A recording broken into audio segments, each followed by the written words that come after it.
Maraming salamat po sa iyo, Panginoon Diyos, sapagkat pinagtagumpay mo ang aking paglalaba. Salamat po. Hindi po nagkaroon ng aberya sa tubig at kuryente at washing machine. Sa pangalan ni Jesus. Amen. Bakit po natin pinasasalamatan ng Diyos sa maliit na tagumpay? Una,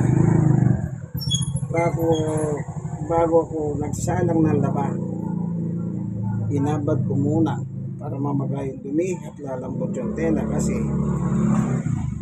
4 kilos yan, 1/4 yan, medyo marami. So, the purpose is kaya binababad para lalambot yung tela. Pag naglabas si washing machine, smooth na ang lahat. Ngayon, pinagtagumpay ako ng Diyos, opo. Kasi yun ang kahilingan ko. Ibig sabihin, anong man ang hiniling ko, granting. Binigay ng Panginoon Diyos. Ngayon, sino ba talaga nagbibigay ng granting o tagumpay ng Diyos? Unang Korinto ayon kay San Pablo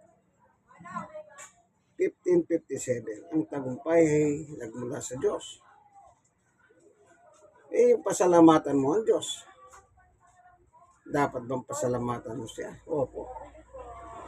Unang Thessalonica chapter 5, 16, 17, 18. Mag-alak kayong lagi kayong manalangin at magpasalamat kayo sa Diyos sa pangalan ni Jesus. Siyempre, nagagalak ang puso ko. Kaya ako nananalangin, kaya ako nagpapasalamat. Dahil pinagtagumpay niya ako sa loob ng 2 oras. Dahil automatic ito, hindi ko masyadong hirap. Talagang mapupuri mo ang Diyos. Purihin ng Panginoon. Sige, tapos na po.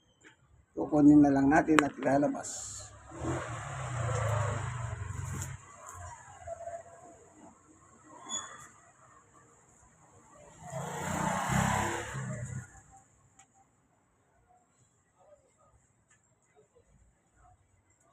Alam niyo, maliit na bagay ang pasalamatan ng Diyos. Hindi, malaking bagay yan. Dahil ang Diyos ay karapat-dapat siyang pasalamat ng tao. Kahit makasalanan ka, masama kang tao, dapat pasalamatan mo rin siya. Bakit? Yung hangin lang binibigay niya araw-araw eh. Ikaw ba bumibili ng hangin? Yan, pagka may sakit ka, siguro pag punta ka ng ospital, lalagyan ka ng oxygen, ikaw lang bibili. Pero pag wala ka sakit, araw-araw kang binibigyan ng oxygen ng Diyos. Amen. God is good all the time. Senior po ako. Sa po ako 64 years old, senior. 65 na ako sa August. Stroke.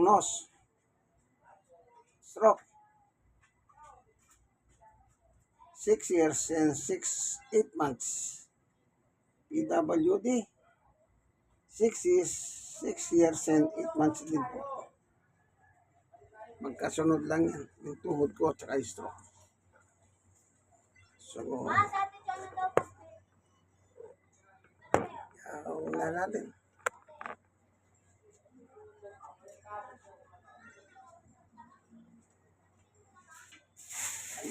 Ayan guys, kasi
Bukas na lang daw bibigyan ko na. Kano ba?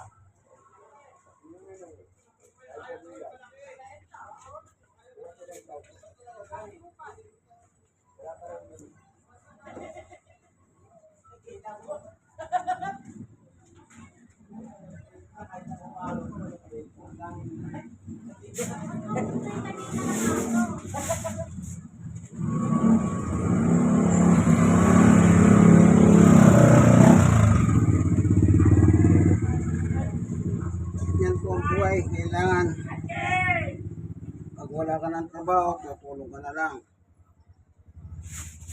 Naman yung gawain bahay,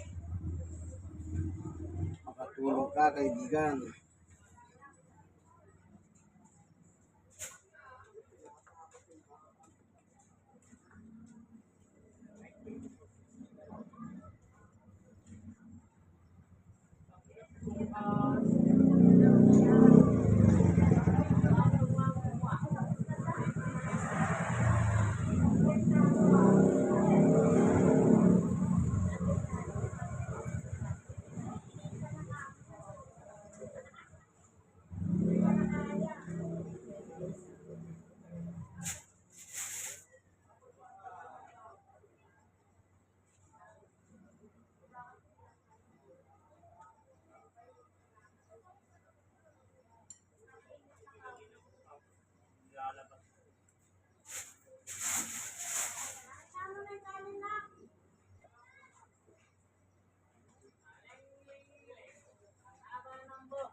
filter, linisin natin.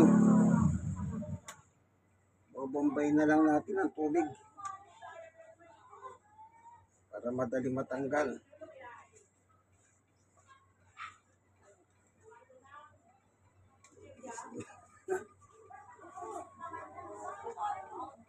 Okay.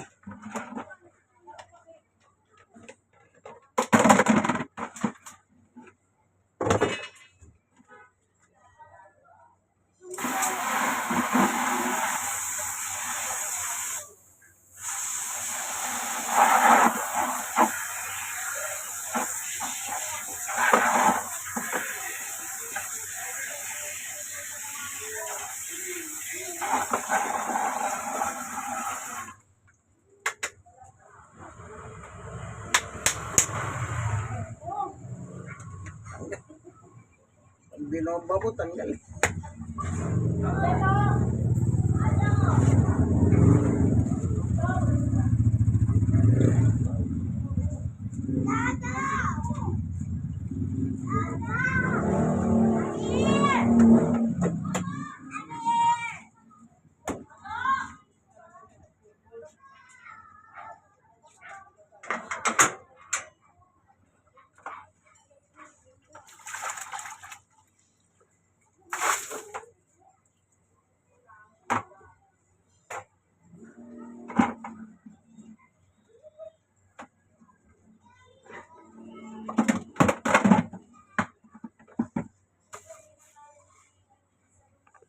Okay, tapos na.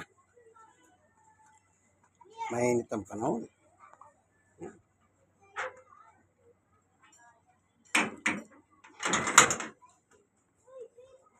Okay.